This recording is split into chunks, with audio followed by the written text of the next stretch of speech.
여러분, 예수님이 역사상 이 사람만큼 위대한 사람은 없다고 극찬한 인물이 있거든요. 근데 그 이유가 우리가 생각하는 거랑은 좀 다를 수 있습니다. 오늘 세례 요한의 삶을 들여다보면서 진짜 위대함이 뭔지 한번 제대로 파헤쳐보려고 합니다. 자, 바로 이 한마디가 모든 이야기의 시작점이에요. 원자료를 보면요. 이게 그냥 훌륭하다 이 정도의 칭찬이 아니었다는 거죠. 예수 그리스도가 세례 요한에게 보낼 수 있는 정말 최고의 찬사였다고 합니다. 이 말을 들으면 당연히 궁금해지죠. 아니 도대체 뭐가 그렇게 위대했다는 걸까? 우리가 보통 위대하다고 하면 떠올리는 권력이나 부 이런 거랑은 전혀 상관이 없었거든요. 그럼 뭘까요? 자, 지금부터 함께 그 비밀을 풀어보겠습니다.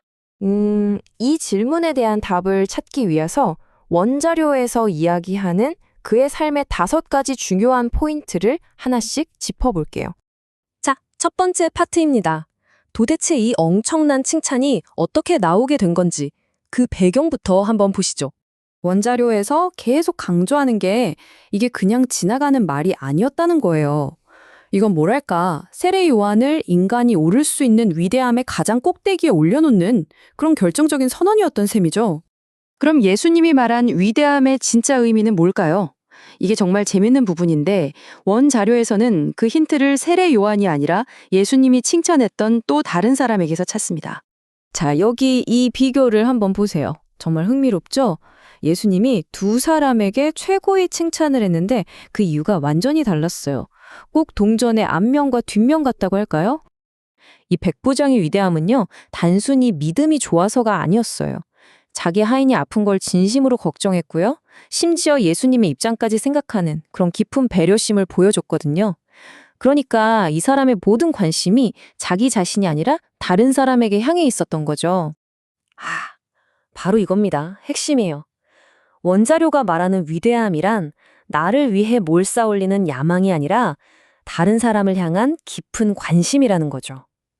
이게 바로 오늘 이야기의 가장 중요한 열쇠입니다. 자, 이 정의를 머릿속에 딱 넣어두시고 다시 세례 요한 이야기로 돌아가서 이게 어떻게 연결되는지 한번 살펴보겠습니다. 요한의 배경을 보면 이게 더 확실해져요. 원 자료에 따르면 그는 제사장 가문, 그러니까 당시의 종교 엘리트 집안에서 태어났어요. 편안한 삶이 보장된 거나 마찬가지였죠. 그런데 그 모든 걸 버리고 광야로 들어가서 힘든 삶을 스스로 선택합니다. 제도권이 아니라 광야에서 직접 하나님과 부딪히며 만들어진 인물이었던 거죠. 요한의 사명은 딱 하나였어요. 바로 증인이 되는 것. 자기가 빛이 되는 게 아니라 진짜 빛을 가리키는 손가락이 되는 거였죠. 모든 스포트라이트를 자기가 아닌 예수님께로 향하게 하는 것. 그게 그의 존재 이유였습니다. 자, 이제 드디어 우리가 처음 던졌던 그 질문에 답을 찾을 시간입니다. 이야기의 가장 핵심적인 부분으로 들어가 보죠. 이 설교 내용을 보면요. 당시 세례 요한의 인기가 정말 상상을 초월했다고 해요. 가는 곳마다 사람들이 구름대처럼 몰려들었고 심지어 많은 사람들이 이 사람이야말로 우리가 기다리던 메시아가 아닐까 하고 생각할 정도였답니다. 그런데 이 엄청난 인기 앞에서 그가 제일 먼저 한 말이 뭔지 아세요? 바로 나는 그리스도가 아니다 였어요. 단호했죠. 자신에게 쏟아지는 모든 스포트라이트를 그냥 바로 꺼버리고 사실관계를 정확히 한 겁니다. 여기서 그치지 않아요. 그는 심지어 가장 낮은 종에 쓰는 표현을 가져와서 말합니다. 그냥 내가 메시아가 아니다 해서 끝나는 게 아니라 나는 그분의 신발끈을 풀어드릴 자격조차 없다고 말한 거예요. 정말 엄청난 겸손이죠. 그리고 바로 이 말이 그의 위대함이 무엇인지 가장 잘 보여주는 한마디입니다. 자기 인기는 떨어지고 자기를 따르던 사람들마저 예수님께로 떠나가는 상황이었어요. 보통 사람이라면 질투하거나 실망했겠죠? 하지만 그는 달랐습니다. 그는 흥해야 하고 나는 쇠해야 한다.